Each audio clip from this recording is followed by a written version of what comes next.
Hello, I am Samantha, the owner of Kharanpur. কেমন আছেন সবাই? আশা করছি সবাই অনেক ভালো আছেন।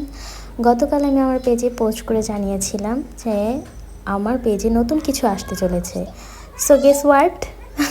অবশ্যই অন্য কিছুই না, যা এখন ভিডিওতে দেখতে পাচ্ছেন সেটা হচ্ছে বর্তমানে ট্রেন্ডিং সকল জিনিস জিপসাম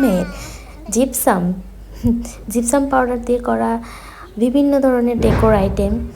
যেমন ধরেন এই যে আমি এখানে রেডি করেছি ঝিনুক, পামকিন, পদ্মফুল এবং কিছু ট্রে, 2 ধরনের ট্রে, এবং বেঁচে যাওয়া জিপসাম পাউডার দিয়ে বা জিপসাম মিক্স দিয়ে আমি ডেইজি ফ্লাওয়ারও করেছি একটা, যেটা আমার শখ থেকে করা আর অন্য কিছুই না।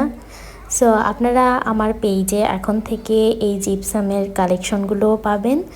আমার কাছে যে মোল্ডগুলো অ্যাভেলেবেল আছে, এই জিপসামের তৈরি প্রোডাক্টগুলো আনমোল্ড করতে যে কী স্যাটিসফাইং তা বলে বলার মতো না।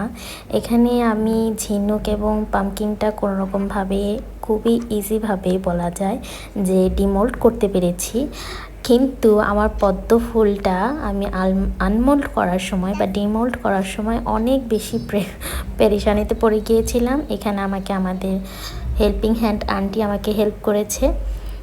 আমি কিছুতে এটা বের করতে পারছিলাম না। আমার মনে হচ্ছিল যে এখানে যে ফ্লাওয়ারের যে পাতাগুলো আছে এটা ভেঙে যাবে। তারপর আন্টি আমাকে হেল্প করে। এগুলো ডিমোল্ডিং করতে যে আমার এত ভালো লাগছিল, এগুলো ফিনিশিংও মাশাল্লাহ এত সুন্দর এসেছে, তা তো আপনারা দেখতেই পাচ্ছেন। আর জিপসাম পাউডার দিয়ে এটা আমার লাইফে ফার্স্ট কাজ ছিল। আমি খুবই আনন্দের সাথে করেছি। এই মোল্ডগুলো আমি বেশ কিছুদিন ধরেই কালেকশনে রেখেছিলাম, কোনো একদিন এটা দিয়ে এইভাবে জিপসাম পাউডার দিয়ে কাজ করব বলে।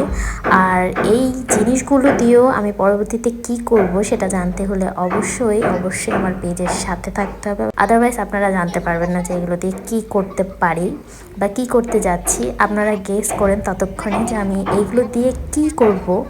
আর যারা বুঝতে পারবেন তারা অবশ্যই কমেন্টে কিন্তু জানিয়ে দেবেন যে আমি এই পটগুলো দিয়ে কি করব। আর হ্যাঁ, ব্যাকগ্রাউন্ডের নয়েজের জন্য আমি খুবই দুঃখিত। আজকের মতো এখানেই বিদায় নিচ্ছি।